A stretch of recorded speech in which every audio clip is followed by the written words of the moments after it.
Hi guys, karibuni sana again to scmedia.ke. If you want to see our content, go to www.scmedia.ke.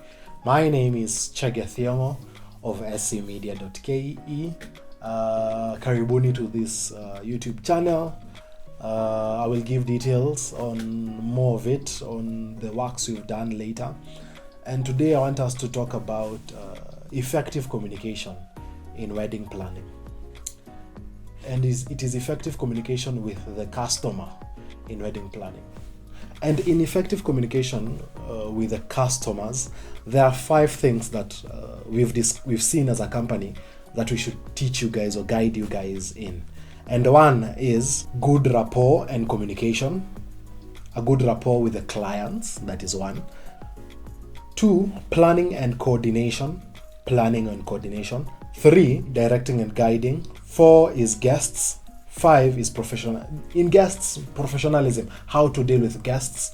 And 5 is problem solving and flexibility. Those are the 5 major points we are going to go through today. Effective communications as a wedding service provider. In one, this is majorly what happens. Obviously, the customer calls you or gets you via email, or you meet or you are referred to by your previous customer, whoever who refers you to them. After you've discussed, of course, the first thing the customer usually wants to know is the costs and everything. So you tell them your costs, you tell them what you're going to deliver, etc. Baseline, basic things. And then now, what I prefer doing is purposely meeting with the couple, meeting with them, ensuring they understand what I'm going to deliver. And most likely, what I'm going to deliver are most likely that the things I'm going to share on my socials, on my website, on my Pinterest, on every social platform that I have. So I tell the clients, these are the things I'm going to deliver to you. Expect this. If they have another mindset, another idea, they want it in a different way, they can state what they want. If I am able to achieve it, I let them know, yes, it is possible to achieve A, B, C, D, E. If I'm not able to achieve it, I say, hey, unfortunately, I can't achieve what you want, but I have other service providers who I know who can achieve this. If you want, I may share them with you. And if you can find someone who can do all this. And it is exactly, now with that, we build a relationship with them. And I understand them and they understand me. And with that now we can, and this is way before the wedding. If possible, if you are lucky enough and you can do their events, let's say for example they gave you the entire timeline of events. As an African culture, or as a Kenyan or as a Kikuyu, we have several events before the wedding. There's the Kohata Idhege, Rorashio, Itara, then wedding. All these are there's knowing the home, Rorashio, dowry pay, Itara, knowing the home of the groom, then the wedding. So if you are lucky enough or you're fortunate enough to have done with them the entire package, they will obviously understand what you're going to deliver on the day, because you've done with them before, so they'll understand. Maybe if they want to tweak some things here and there, which now you've obviously had a relationship with them, you'll be lucky enough to tweak those things. But kindly, and I insist on this, have effective communication with the customers way before the wedding. Story time. So there's a wedding we did a while ago early this year. It was in January or February. And this wedding, fortunately I had met with the couple. We had met 2-3 times. We had a good conversation with them. I didn't do their events. I only did the one last event, the wedding now. The other events, they chose people, other service providers. So on this wedding, this is what happened. again, in our setup, to do a wedding, you need a committee. If you're fortunate to do a committee, if you're fortunate you can do it alone, and all that. Now the committee had their own person who was doing the same services that I was doing to them. And this committee, the person that the committee had was a cheaper person. So it was now, the committee wanted the bride and groom to consider their person. And yes, the bride and groom went and listened to the other guy, understood their goal, their vision and all that. But the customer, that's the bride and groom, and the service provider didn't understand each other. Whatever the service provider was providing and whatever the bride and groom wanted, it wasn't at par. It was totally different. So they preferred me, who had already met with them. So it was now a push and pull between the committee and the bride and groom. It was so bad that the committee was one who was given funds, that for them to give me, the photography videographer of the day, my funds, my percentages that we had agreed with them, I had to literally wait to the last week. They had paid, yes, an amount, a small holding amount, but they had waited the last minute to fill the balance, well, not the balance, to fill the deposit. And then they were really difficult to deal with. The bride and groom, superb, beautiful clients, amazing people, perfect person. But the committee, hey, it was a hassle. It was a hassle even the day of the wedding. We had to push and pull each other. Them trying to show me how incompetent we are as a company, and that they have someone can do.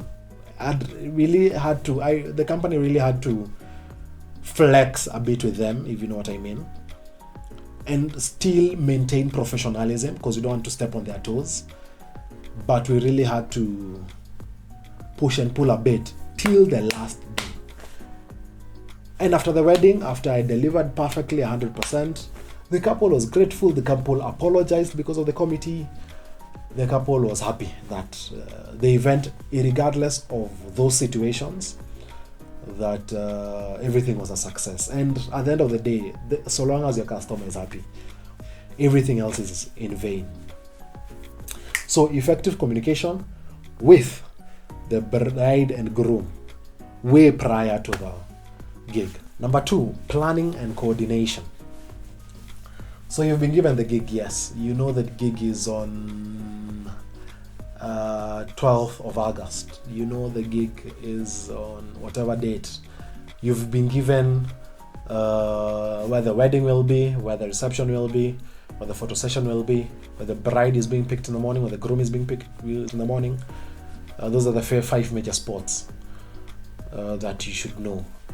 So in the 5 locations, you need now to plan yourselves, that is, plan your transportation, talk to the customers prior to know those locations, generally coordinating and planning yourself way prior before then. If you'll need to go around with a car or not, maybe it's a walking distance from reception to photo session to etc. If you need logistics, plan yourself so that the day of the wedding, you don't become confused, that you don't know right from left, so that you may understand where A is, where B is, where C is. So yes, planning and coordination is very, very important for the wedding. And also planning and coordination, you can also do something. These days, this is happening a lot, deco reveal. So you need to coordinate with the service provider of the deco, or if you're fortunate enough, the wedding planner, and talk to them prior and say, hi, my client wants A, B, C, or D on the deco reveal. Kindly, immediately after the wedding is done, is it possible we come by for 10-15 minutes? We do a quick shoot of the deco reveal with the bride and groom before the guests come. Or if the guests are in the reception, can you kindly block them so that they may not tamper or interfere with the decor, so that I may do my shoot with the couple for about 10-15 minutes. Then we now go to the photo session area. So when you coordinate and plan with the service providers as well, it is more effective, and it will be a greater thing for the couple and for your work as well, because it will show your professionalism with other people other than just the clients, also with the service providers and etc. going down. So number 1 was effective communication with the clients. Number 2, planning and coordination. Number 3 is generally posing, directing and guiding. And in directing and guiding, this is in posing. And in mostly you'll use directing and guiding during photo sessions. Mostly during photo sessions. Let me explain. So you've done with a morning part, you've done with a church or where the ceremony is, you've gone to the photo session garden or whatever the photo session or house or whatever the photo session will be. Now this is where you direct the poses that you want the bride and groom to have. You make them feel comfortable, you make them feel natural, you make them fall in love in front of the camera, you make them have a good time as you're trying to create magic through your lens. So if you can create a very good environment, entice the client in directing them. If possible, you can share Pinterest prior to the day. When you share Pinterest prior to the day, telling them these are the shots we're going to take. If you have more, add. If you want to do more, you can, but these are more or less what I'm going to do with you guys, and they will appreciate, because now they will know what they aim to have or aim to get. So yeah, it will be a plus to direct and guide. And also this happens also for the videographer as well. The videographer may want to have some highlights of the photo session while you guys are taking shots. So these videos can be put on later on the major video, and that is a plus. So directing and majorly directing and guiding is because you don't want it to be plastic. And again, when you go back to my previous point on planning and coordination, you'll know the exact time you have during the photo session. And when you know the exact time you have during a photo session, you can now block unnecessary things for this photo session so that it becomes a success, it becomes perfect. Hope you've understood. So directing and guiding is very, very paramount. Thirdly, the guests. Remember, the guests have come for the wedding and they're happy and glad for their friend, family member, relative that is finally wedding that day. So they're excited, they're happy, they're all over the place. Some may be on your face, blocking your shots with phones. They may have very good phones that are great, taking great shots, and they want to record all this. And they're excited, they can't help themselves, they're happy about all this.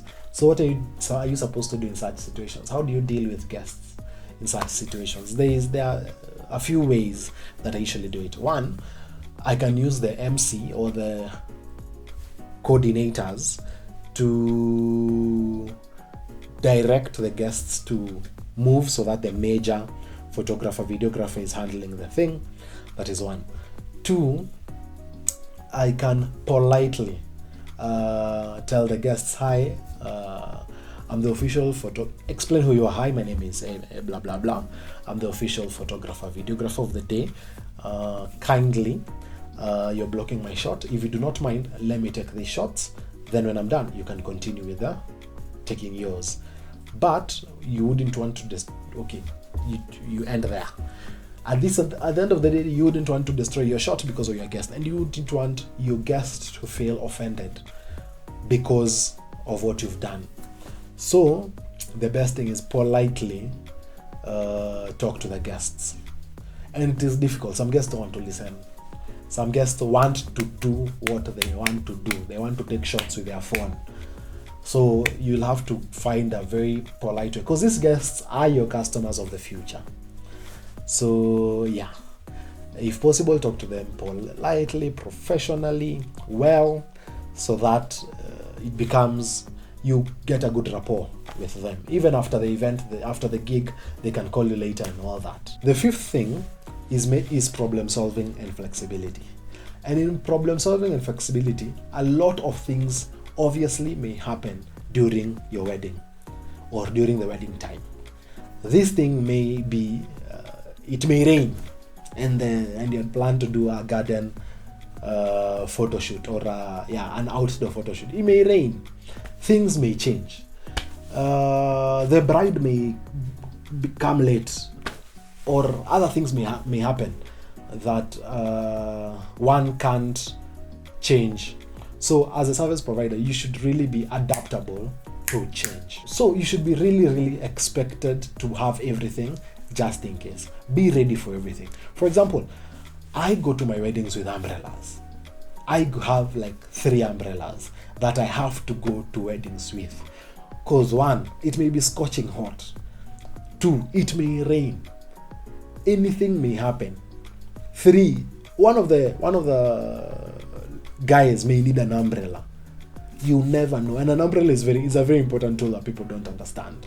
So I carry umbrellas, and that's me, because I've really there's a gig I did in somewhere close to Tanzania that it was hot. It was one of these hot seasons. It was hot. It was so hot it was messing my machines, and I couldn't stop shooting because of the heat. That wouldn't be a reason. So I had to go and chuck my umbrella, cover the cameras, and cover myself, of course, and continue working. So again, if it rains, do you stop shooting? Do you say, now it's rained, we don't work anymore? No, you continue working. There's a gig I did, my first gigs, a small wedding I did way back when, that it rained. And I felt unfortunate because it rained, but the event didn't stop. And I couldn't go under the rain because I didn't have any protective. I didn't even have a jacket on, so I couldn't even protect my gadgets. I didn't shoot. I didn't record at that event. I felt sad. Even on delivering, I delivered not something substantial. Yes, the customer was lenient and understood, but I wasn't ready for that. And since then, I've always had umbrellas. In my bags, my camera bags, there's an umbrella or 2 or 3, just in case. So yes, be very flexible and adapt to change. Because as I've said, anything can happen. And when you're adapting to change, constantly communicate with the people in charge. Maybe the wedding day, the bride and groom may not be there mentally, but be constantly in communication with the wedding planner, with the other people. Just be in constant communication, and this will bring you a perfect, effective day. Yes. So what are the 5 things we've discussed today? Number 1, good rapport and expectations. Good rapport with the customer and expectations. That is before the wedding. Number 2, planning and coordination. That is logistics and everything. Number 2, planning and coordination. Number 3, directing and guiding. That is during majorly photo sessions, directing and guiding. Number 4, how to deal with guests. Number 5, adapting to change, being flexible and adapting to change. I hope you've understood all that. Thank you very much for your time. Thank you very much for listening. I hope we create, make miracles with your weddings. Have a good time with your guests, with your clients. And weddings are beautiful. That's why I prefer doing weddings. And yes, all the best as you do this. I hope you've understood. If you have any query, you can add in the comment section. If you have anything you want to add, a point and other points, you can put in the comment section. Remember to subscribe. It's a new channel. And thank you very much, and cheers.